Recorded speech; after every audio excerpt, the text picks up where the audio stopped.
বাংলাদেশের 17 থেকে 18 কোটি মানুষ, তাদের সঙ্গে সুসম্পর্ক থাকা দরকার।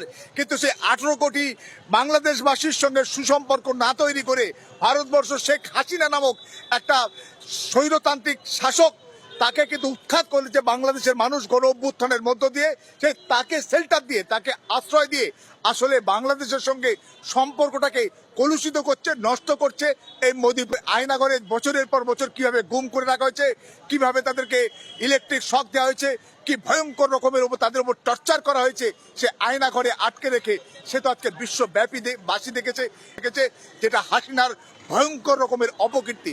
সেই হাসিনাকে আমাদের দেশ, মহাত্মা গান্ধীর দেশ ভারতবর্ষে আশ্রয় দিয়ে মোদি প্রশাসন ভয়ঙ্কর রকমের ভুল করেছে। অবিলম্বে ভুল খণ্ডন করে বা আমাদেরকে হাসিনাকে অবিলম্বে ভারত থেকে বের করে দেওয়া দরকার। তুই বাবা যেখানে পারিস যা, তোর দায় এবং দায়িত্ব আমরা নেব না। আমরা 17-18 কোটি বাংলাদেশি, আমাদের প্রতিবেশী রাষ্ট্র, তাদের সঙ্গে সুসম্পর্ক আমাদের বর্তমান।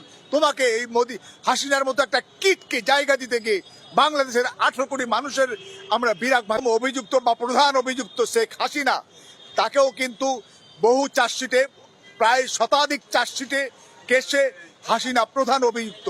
ফলে সেই হাসিনাকে প্রত্যর্পণের জন্য, সেই হাসিনাকে মানে বাংলাদেশ সরকারের কাছে ফেরত দেওয়ার জন্য ইতিমধ্যে বাংলাদেশ সরকার ইন্টারপোলেরও সাহায্য নিয়েছে।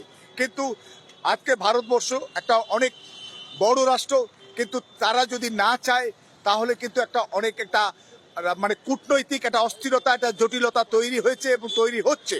কিন্তু সামগ্রিকভাবে আমরা বিশ্বাস করি শান্তিকামী মানুষ হিসাবে যে প্রতিবেশী রাষ্ট্রের সঙ্গে একটা সুসম্পর্ক বজায় রাখার জন্য হাসিনা নামক একজন স্বৈরতান্ত্রিক নেত্রীকে ভারতবর্ষে মতো একটা শান্তিকামী দেশের আশ্রয় পাওয়া বা তাকে আশ্রয় দেওয়া কোনোভাবেই উচিত নয়। তাকে ফেরত দেওয়া উচিত। সে বাংলাদেশে যদি প্রত্যর্পণ করতে না পারে, অন্তত বলে দেওয়া উচিত তোমাকে আমরা আমাদের দেশে রাখবো না, তুমি যেখানে পারে যাও। আমেরিকা, ব্রিটেন সেখানেও যাওয়ার চেষ্টা করেছিল হাসিনা, তারা কিন্তু রাজি হয়নি তাদের দেশে ঢুকতে দিতে বা আশ্রয় দিতে শেখ হাসিনাকে।